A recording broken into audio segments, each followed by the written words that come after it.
Good afternoon. The August 10th, 2021 Board and Rule Development Workshop is now in session. Pam, roll call please. Mrs. Belford? Present. Ms. Campbell? Present. Mrs. Jenkins? Present. Ms. McDougall? Present. And Mr. Susan? Present. Will you please stand for the Pledge of Allegiance? Pledge allegiance to the flag of the United States of America and to the republic for which it stands, one nation under God, indivisible, with liberty and justice for all. The purpose of today's workshop is to listen to information about school improvement collaboration and then to hold a rule development workshop on policies 3124, 5111.01, 8500, and 8475. First, I will ask Jane Cline, Assistant Superintendent of Elementary Leading and Learning, to make the introductions for us before the presentation on school improvement. Good afternoon, Board. It is a great honor to bring to you school improvement collaborative information. So often we fail to tell you about the process of school improvement and how that really drives the work of our schools.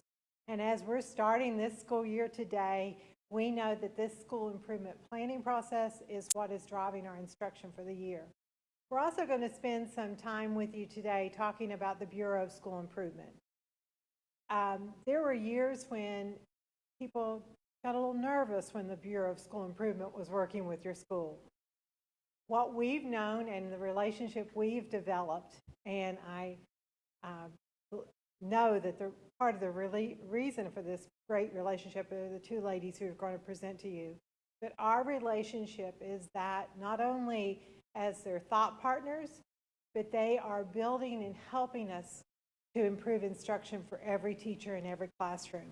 The relationship has gone beyond just how to, but let's work together to improve our schools. So it is a beautiful relationship, and through that relationship, we have become a model district for other districts on how we develop principals and turn around schools. So at this time, I'm going to introduce Janet Stevenson. Janet is our resource teacher for school improvement, instructional materials, turnaround, and anything else that we decide to throw her way.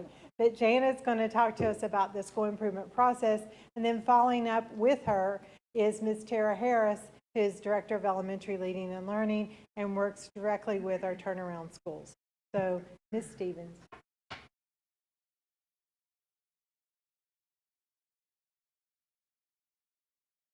Good afternoon, board members and Dr. Mullins. I'm Janet Stevenson, School Improvement Resource Teacher. We're excited to share with you today Brevard's school improvement efforts and our collaborative work with the Bureau of School Improvement.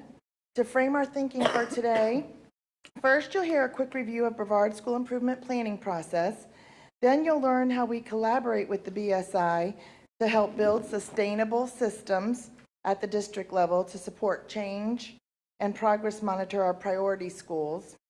Finally, Tara Harris will share our work to grow our leaders through the Brevard Transformational Leadership Academy. I want to briefly just review Brevard's expectations for school improvement planning. I know Dr. Mullins has shared in a previous presentation how our schools use the state Supt template. Embedded in each school improvement plan is what you see on the screen and is known as the continuous improvement model.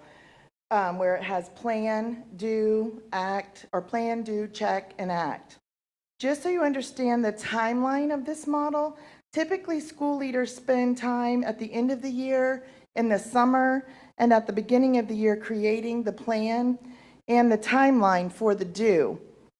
And then they spend pre-planning in the school year, implementing and progress monitoring their plan for the do, the check, and as needed, the act to improve, to make changes as they go along. So I want to tell you the components, the main components of the school improvement plans. There are the needs assessment and the action planning. So in the needs assessment, the Supt template populates with the school grade, subgroup, and grade level data. This year, schools added progress monitoring data, such as iReady, as some of you may know. Stakeholder input also occurs via student, parent, and teacher survey data. These surveys, you might know them as the Youth Truth Survey, the Parent Survey, and the Insight Survey. And then the School Advisory Council also provides input. And remember, the SAC is made up of teachers, community members, parents, staff, and in high school students that are representative of the ethnic, racial, and economic community served by the school. This year, we developed a SAC brochure at the district level for all schools to pass out to their parents at open houses and things like that, which we have an example if you need one that we can share. Schools use the student data to identify root causes, and then this data analysis enables leadership teams to identify things like who is not learning, who is learning, the scope of chronic absenteeism, and so forth. The stakeholder input from the SAC and the surveys often help the leadership team help reveal trends to the leadership team not seen in the student data, perhaps a need for better communication at the school level and things like that. So both are very important. They're all important pieces of the SIP puzzle. And then for the action planning, that's what is the school going to do about it? And as you can see on the screen, a school has sometimes limited resources. And when I speak of resources, think of that as three things: time, people, human capital, and instructional materials. That's what they have to align to achieve the results desired. So how does BSI support this work? Well, BSI, they typically meet with the leadership teams at priority schools, and at the end of the 2021 school year, the school year that we just finished, they met with school leadership teams at our priority schools to facilitate reflection on their SIP. This included identifying systems that worked, examining data that showed areas still in need of improvement, and identifying tweaks that were needed to improve structures already in place. So we don't want schools reinventing the wheel every year. We want them staying the course and not jumping trains, unless their data shows a compelling reason to do so. As a check, then our directors up here at the district, they collaborate with the principals and go over their plan as a review to check for the alignment between the data, the needs assessment, the use of the resources, and the goals of their action steps, because we want to see an alignment through it all, that it is a match. And then they work with the principal to provide feedback, make changes as needed before it comes to you all to be submitted and reviewed.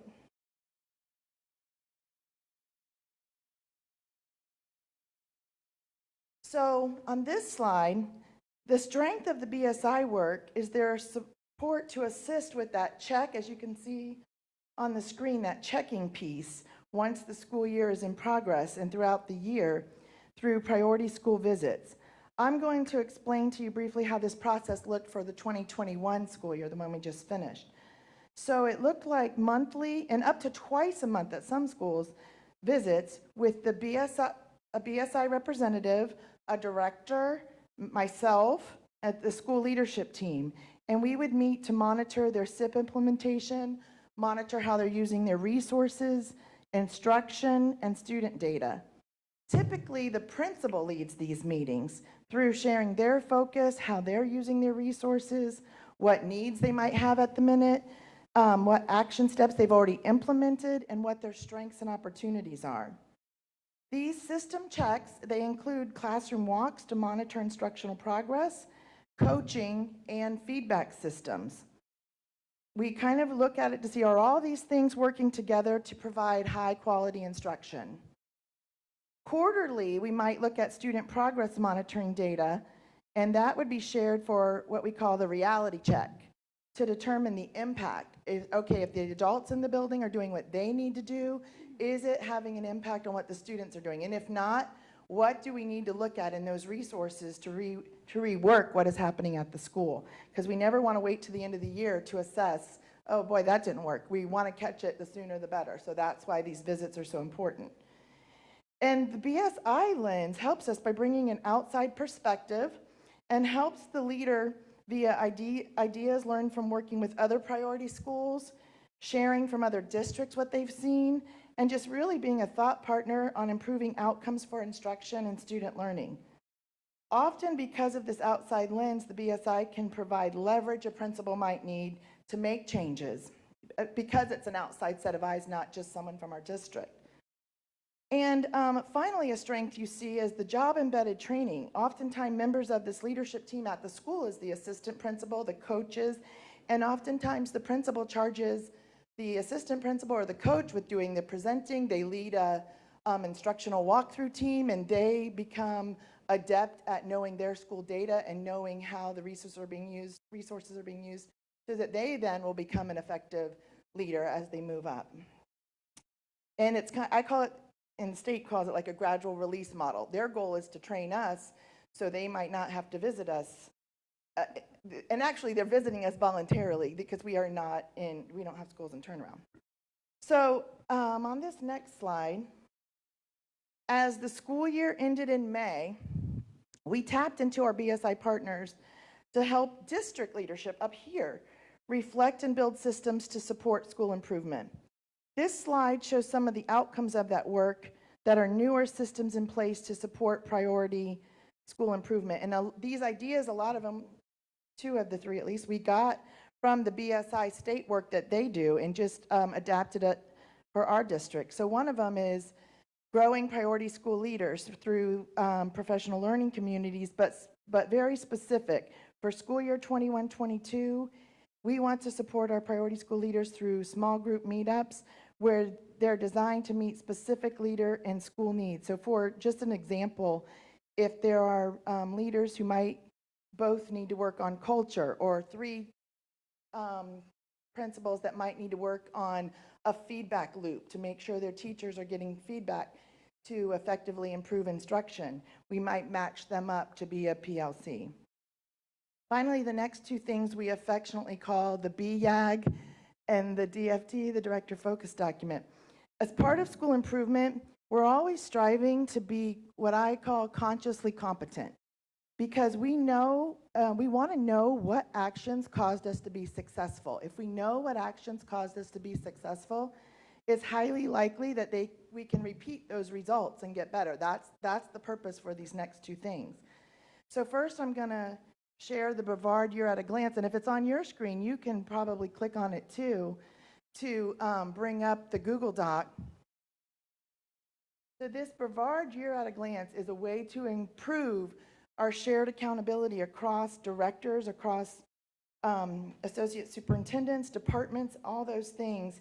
What you'll see on here is a document that directors will update with data relevant to progress monitoring school change. It begins with data from the school improvement plan and then extends to ESSA subgroups.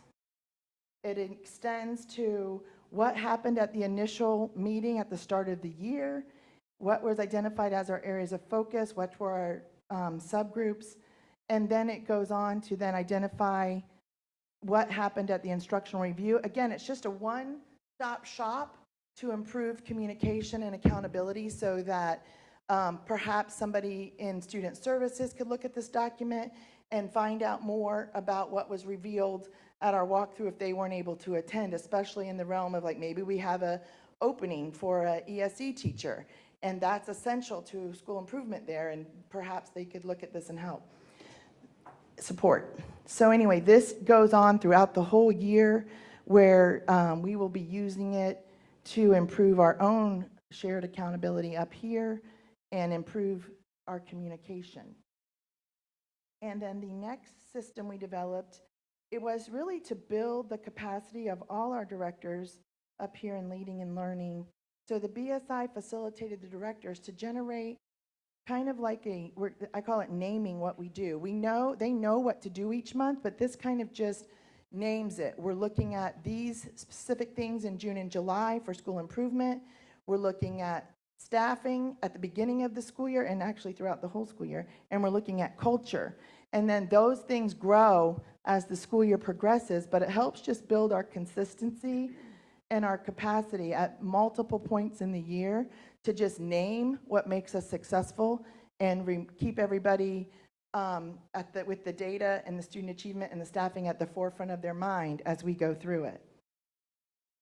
Next, Tara is going to have the opportunity, Tara Harris, to share with you information about our collaboration with the BSI to grow our school leaders. And I will get that PowerPoint right back up for her.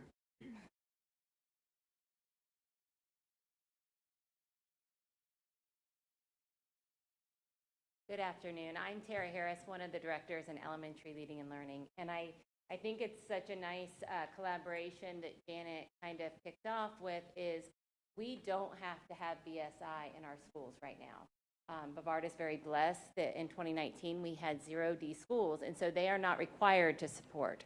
However, because we have had such a mutual benefit, it's benefiting the students of Brevard, and so we really have invited them to continue that level of support. And so today I want to kind of share with you the why around building a transformational leadership academy, because it became apparent quite quickly that there is a specific skill set needed in order to lead a priority school.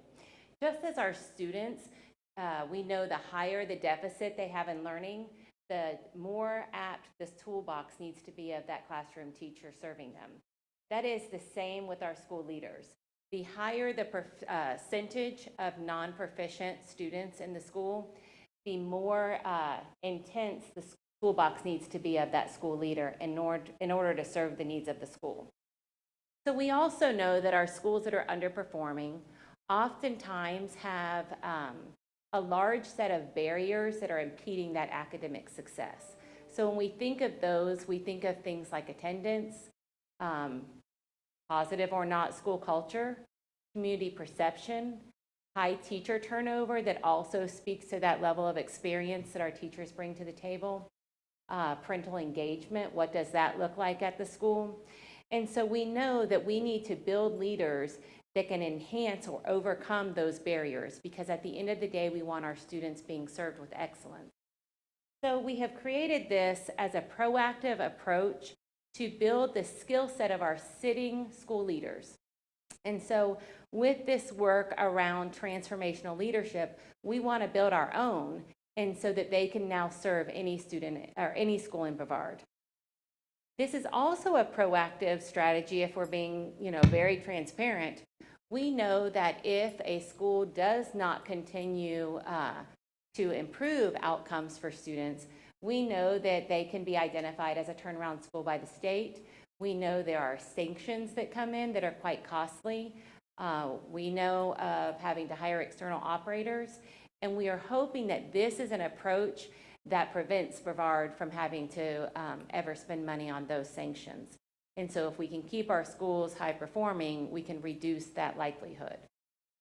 So this kind of started as a conversation between the Office of Professional Development, Leading and Learning, talking about how do we build into our principal pipelines these skill sets. So we are making sure that if you are a Brevard school leader, you can lead any type of school, knowing that each school has a diverse set of needs.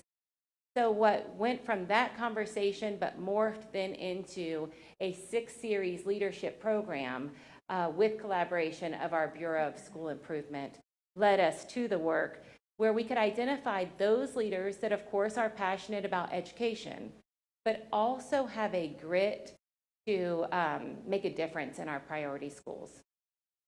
This also helped us in building a bench of school leaders, because we are preparing leaders that then can move on to go and lead and change student outcomes at our priority schools. On this slide, you will see the sessions that are included. And basically, if you think of it from a school improvement lens, what we're looking at is school improvement is all schools. Thinking of that is what all schools get, is the school improvement process. But when you're going into a priority school, how do I make rapid and sustainable changes? And we have to do that in a quick format because our students are requiring it. And so we want to make sure that we've built sessions that guide our leaders in that work. We identified 10 to 15 elementary principals and assistant principals to join. They're invited to join this institute or academy. And this year will be our 3rd cohort of that existence. So the significance for this work is both one of shared accountability. So, BSI keeps us, they push back on us, and we are truly thought partners. But it's also become a partnership of shared learning. This has opened the doors for us to network outside of our district.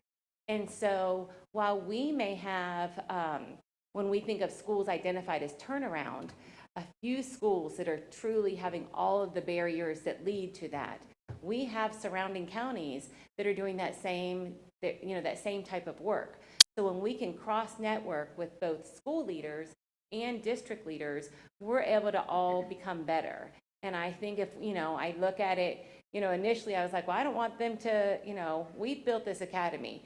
But in sharing this with other districts and helping them get this off the ground, I see it as a win-win for Florida. At the end, they're all of our students and we want to support.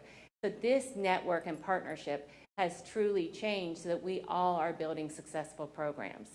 I am very excited that we had the first in the state, but I can now say Volusia is implementing, Marion is implementing, I believe Hillsborough is implementing. So the BSI is now able to support other districts and modeling after Brevard. I think it's also been helpful for our school leaders. Sometimes we may not have a school just like our school within our own district. And so it's nice because they're able to collaborate with leaders and other districts and say, I get it. My school has a very high ELL population, and talk to me about what you've done around that population. Talk to me about what you've done around SEL programs to support. And I think this has been a nice partnership and mentoring of each other. The picture on this screen, that is of our visit at Pinecrest Elementary in Seminole County. BSI was able to facilitate that visit because we said we need to see a school that has very strong systems that are supporting students and teachers with that social emotional piece. And this was a school identified, so we were able to take a team and learn from them and then come back to replicate that work in our schools. This next slide, we know leadership matters. Leading a priority school is not the work for everyone. What we know is Brevard is fortunate to have qualified leaders leading our schools. But there is an extra layer of consideration that we must have visibly in place in our priority schools. Our learning from the Harvard School of Education shows that left side, that transformer piece. These are practices that Harvard found that work for school change. And so we do a lot of work around this because, as Janet mentioned, we're not here to recreate the wheel. We are here to identify what are the research-based practices. What do we know must be in place in order to have sustainable school change? We also know how important the role of principal is in our schools. They set the vision, they inspire excellence for all students, they adopt systems to monitor educator performance and student learning. We know they coach and empower teachers, and we know that they hold those courageous conversations that lead towards improvement. So if we can build their toolbox in that, it's good for all schools, but we know we're building practices that are imperative for our priority schools. We hope that our program assists to grow leaders in a strategic approach to this work. In this slide, you will see Mr. Mall from Palm Bay Elementary leading our team around work of how to build a positive school culture while at the same time increasing expectations for students and staff. And that can be a delicate balance, but in learning from someone that has been able to make that balance, it builds all of our leaders. This next slide is kind of a culmination that represents a lot of the partnerships that we have built with other districts and the BSI that have benefited our students. In the middle, you see Sandy Brusca. She is our lead with BSI, and she has helped facilitate our partnership. So she identifies, hey, Tara, here is a leader you want to go see. Here is a leader in this district or someone that has your same position in another district that you may want to partner with because I want you to share X, Y, Z, or she'll say, you asked me about this, they have it. And so she's facilitating those conversations. She also has provided professional development to all of our elementary school principals on a very, everything from student data analysis to just diving deeper around instruction. In our Turnaround Academy, each participant does have the opportunity to go visit one school outside of the district. So we try and partner them up with needs we know they have at their school or an area of growth based on an area they would like to develop. So we partner and Sandy facilitates that visit for us. You'll see in the visit the picture for Mims Elementary. That is where we were able to host leaders from both Volusia and Flagler counties in sharing our work and supporting their leaders and leading turnaround type schools. And also we have additional members of the BSI DOE team that came in for that visit as well.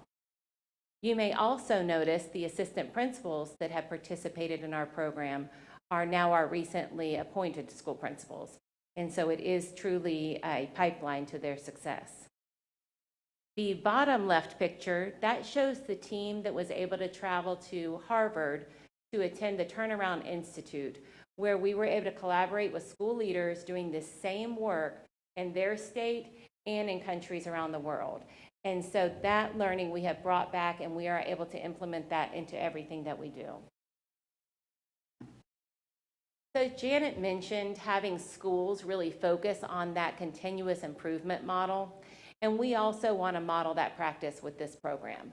So on this slide, you see positive feedback, but we also want you to focus on the biggest thing that leaders that left this program, they felt support, the mentoring, and the learning. That is what we want our leaders to take away from this opportunity. But we also know we are continuously improving. And so we look at not only feedback, but when we're walking classrooms, we can tell where do we need to do some deeper learning around maybe instructional strategies or practices that may need to change. For example, this year, the cohort in our academy, we're going to move beyond interventions and really push into that acceleration. How do we catch up that student learning for all students? And so that will be a new element for us this year. Another thing that we are pushing and diving deeper into is our work around SEL practices. We have now a lot of data, a lot of information, but how can we really codify that so that our leaders can name it and then do it in our schools? So that is based on our feedback. We know we need to continue work in that area. I do want to reiterate, all schools need strong leaders. So this isn't about priority leaders get this or priority school leaders get this. But what we do know is through this academy, we are building a skill set that leaders can take to their current school setting, but then they can also be prepared to go lead this rapid school improvement process in a priority school if needed. And we know that while it will be the icing on top for an A school that is diving into subgroup issues, this is also, it's imperative if I'm at a priority school. So it's not that icing on the top, it must be in place.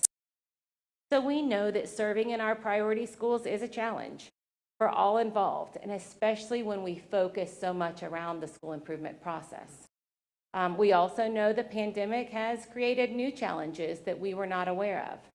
But what I want you to feel very confident is our school leaders are re-energized to go and put these practices into place to serve our students.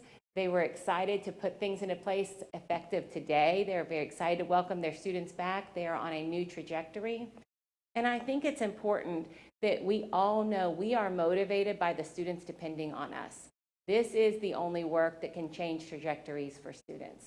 And so while we know we hear a lot that gets in the way, we know that our focus moving into the 21-22 school year will be school improvement and changing student outcomes.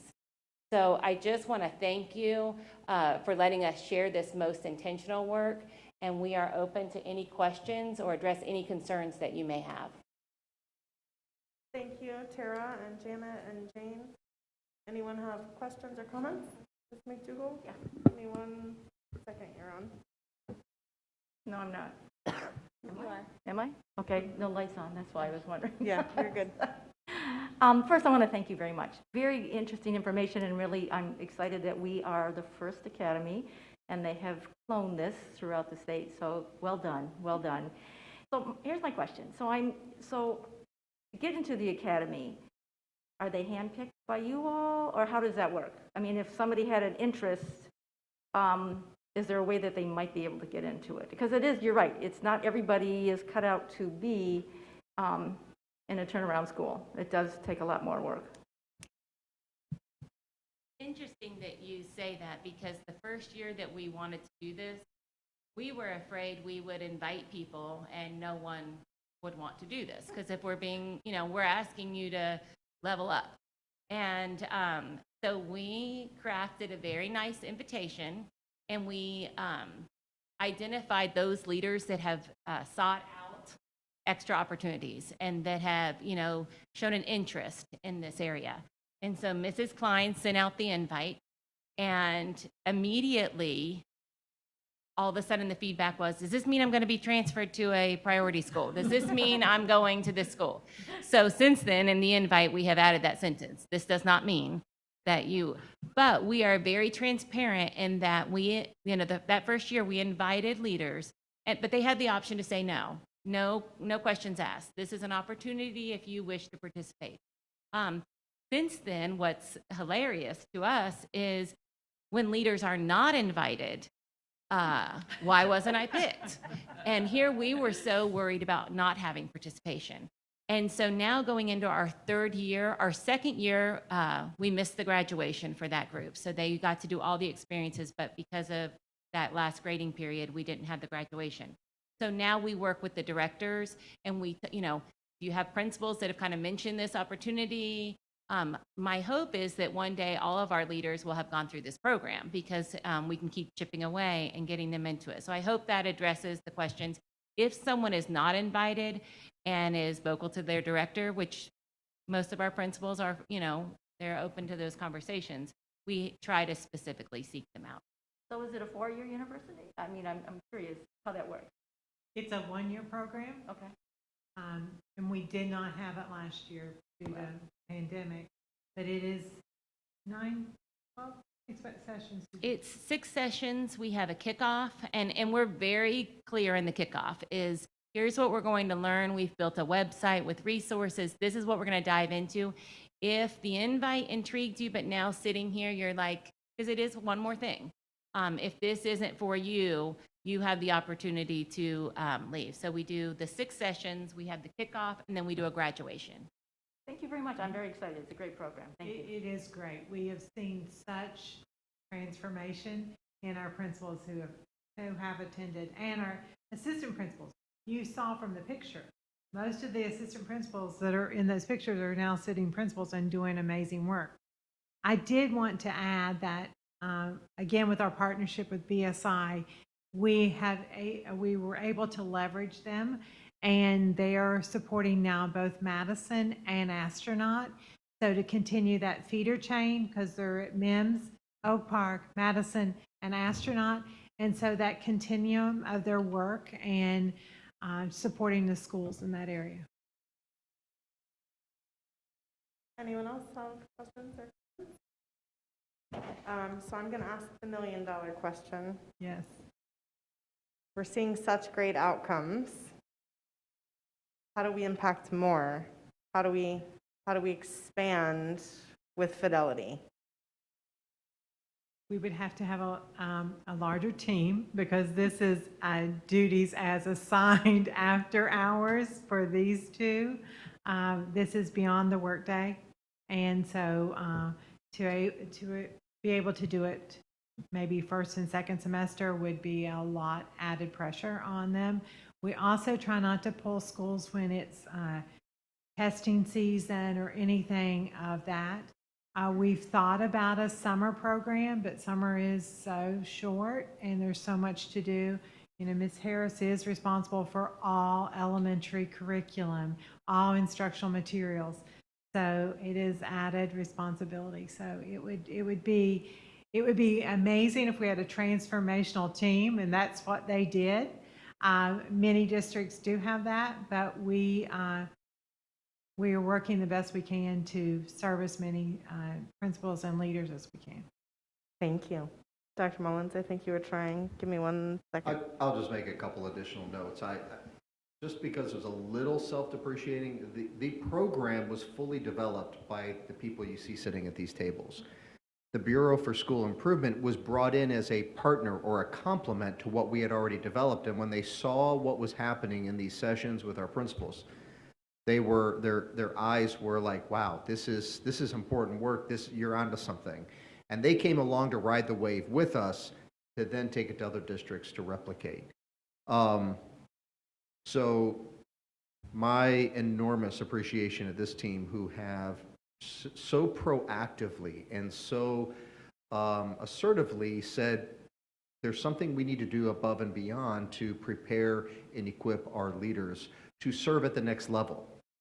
That being said, to your point, Mrs. Belford, we absolutely want to expand, but I'm going to put Ms. Cline on the spot here. I'm not sure if she'll know.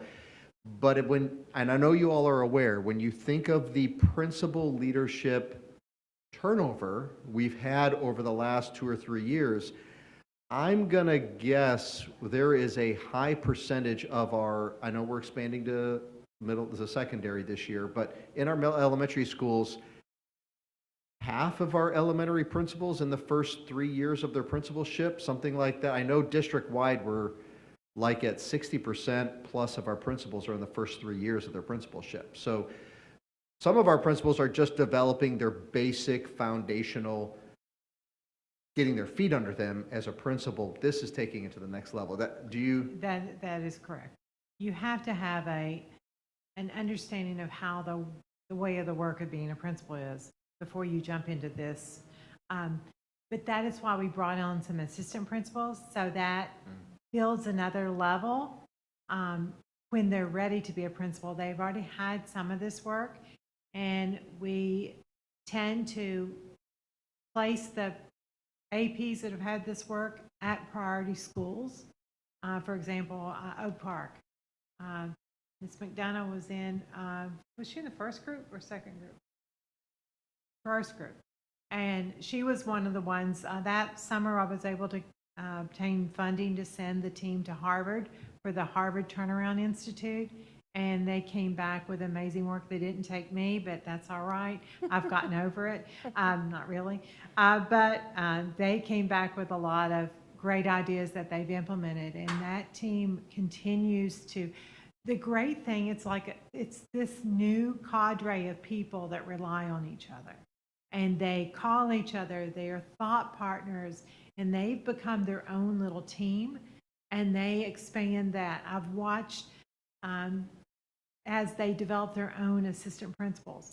They're modeling these skills that we've had in the training.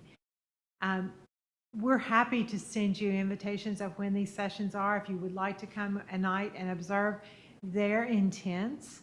I can't say enough for Sandy Brusca at the DOE, because she has embraced us. And like I said, she does not have to be here. She was here, I don't know how many days this summer. I was like, Sandy, do I need to get you an office? Because she came. She helped build the principal focus document, because we knew there was a gap. We need things in place for each and every month. What are we checking when we go to schools? It has to be purposeful. We're holding our principals accountable. We have to hold our directors accountable to ask these questions and do this work. So she helped, and our teammates from student services and secondary, all in training rooms, white paper all over the walls of things that needed to be done and said and worked through. It was such a collaborative work. It was one of those days you just smile because you know it's the right work occurring with the right team. Then Sandy has offered, she just did our principals meeting and teaching our principals how to look at state VAM and how the importance of state VAM in comparison to what our Brevard VAM is, and how to use those portals. She has come numerous times in her team to present to principals about the work and strengthen our leadership across the district, across the state. That's super exciting, and please do send invites if you would. Ms. Campbell? Yes, we just approved those 2 new positions of the assistant principals that are like on assignment You know, have those principals been through this training? No,